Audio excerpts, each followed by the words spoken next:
자, 그 다음 유형 29번으로 넘어가겠습니다. 자, 여기서부터 조금 이어서 선생님이 영상 안 끊고 바로 갈게요. 149번 볼게. 자, 집합 S의 원소 중에 가장 큰 원소를 MS라고 한대. 그러면 집합 S가 만약에 2라는 게 들어가 있으면은 이 문제에서만 MS 값은 2 이렇게 볼 수 있다는 거죠. 마찬가지 S라는 집합이 만약에 4하고 7이 들어가 있다고 하면은 M이라는 집합은 여기 원소 중에서 가장 큰 원소니까 MS는 7이라고 볼 수 있는 이 문제만의 약속인 거예요. 자, 이런 비율을 다른 문제에서 쓰지는 않습니다. 이 문제에서만 그렇다고 보시면 되는데, 자, 그러면 봅시다.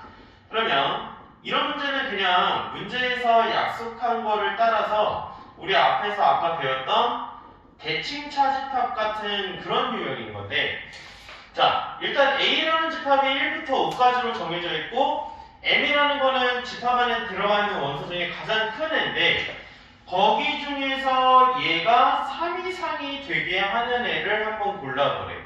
자, 다시 한번 천천히 해석을 해봅시다. 이 문제에서만 M 가로라고 되어 있는 이 집합의 의미는 이 가로 밑줄 친 부분에 있는 여기 들어가 있는 집합 중에, 집합의 원소들 중에 가장 크기가 어떤 애들을 구하라는 집합이었어, 얘들아? 큰 애들 구하라는 집합이었지. 자, 그러면 지금 문제에서 물어보는 게 X라는 집합은 어떤 형태인지는 잘 모르겠는데 MX라는 값은 3 이상이 돼야 된대. 3 이상.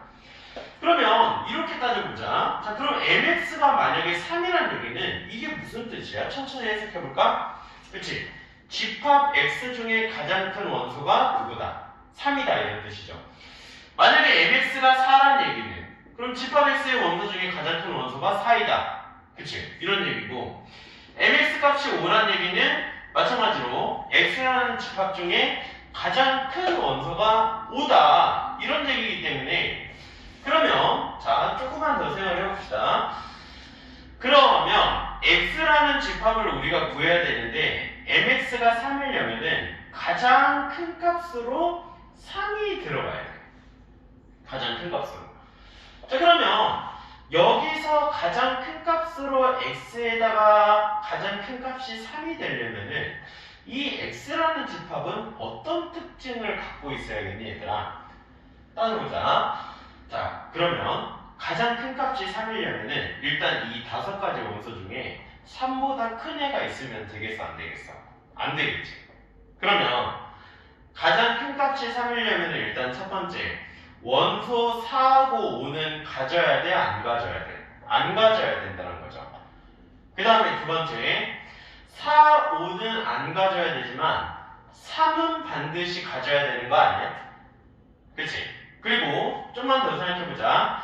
그럼 4, 5를 안 가지고 3은 가졌어. 그러면 이 집합 안에 만약에 3밖에 없다라고 해도 MX 값은 3이 되기는 하잖아.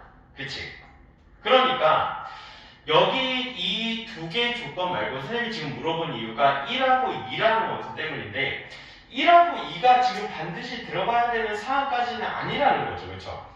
자, 그러면 우리가 여기서 따져야 된다는 거는 그러면 전체 집합 만약에 MX가 3이라고 했을 때 그러면 전체 집합 개수 중에서 그럼 3은 들어가고 4, 5는 안 들어가야 되기 때문에 전체 5개 원소 중에서 만들어질 수 있는 거는 2의 5가지네.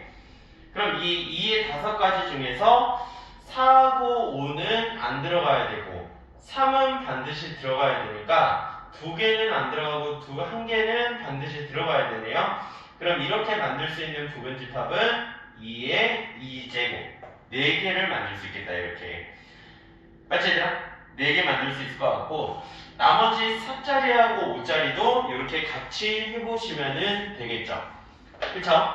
아니면은 이거를 한 방에 또 하는 방법이 있는데 이렇게 하나하나 선생님이 지금 처음에 설명하려고 그러는데 이거를 만약에 한 번에 한다라고 하면은 그럼 거두절미하고 X가 만약에 3 이상이니까 3 이상으로 세팅이 돼야 된다라고 하면은 기본적으로 이 X에는 얘들아 X에는 기본적으로 누구가 들어가 있어야 된다는 거야.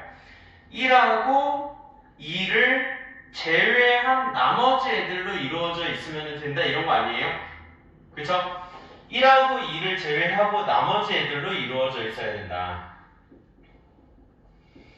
그래서 이런 개념을 사용하게 되면은 전체 집합 5개 중에 그 다음에 1, 2만 제외를 하면 되니까 이런 식으로 다 세거든 아니면은 이렇게 해서 한 방에 구하든 간에 답은 아마 이렇게 나오는 걸로 아마 여러분들이 계산을 하실 수 있을 것 같습니다. 그래서 이런 문제들도 마찬가지로 이렇게 해서 이용을 하는 거고, 자 152번으로 바로 넘어가면은 152번도 좀 마찬가지 얘기인데 이런 것들도 다 그냥 이런 문제에서만 정해진 그런 패턴이라고 보시면 됩니다. 자 152번도 같이 한번 보면은 S라는 집합에는 지금 그러면 1, 2, 4, 8, 2의 거듭제곱들이네 64까지 있는데 공집합이 아닌 서로 다른 부분집합을 각각 A1부터 해서 AN이라고 한다고 합니다. 그리고 각각의 집합 중에 자 거기 밑줄 원소 중에서 가장 최소인 원소를 AN이라고 한다네. AN. 자 그러면 AN이라고 한다라고 했을 때 그러면은 좀 이런 말이다 얘들아.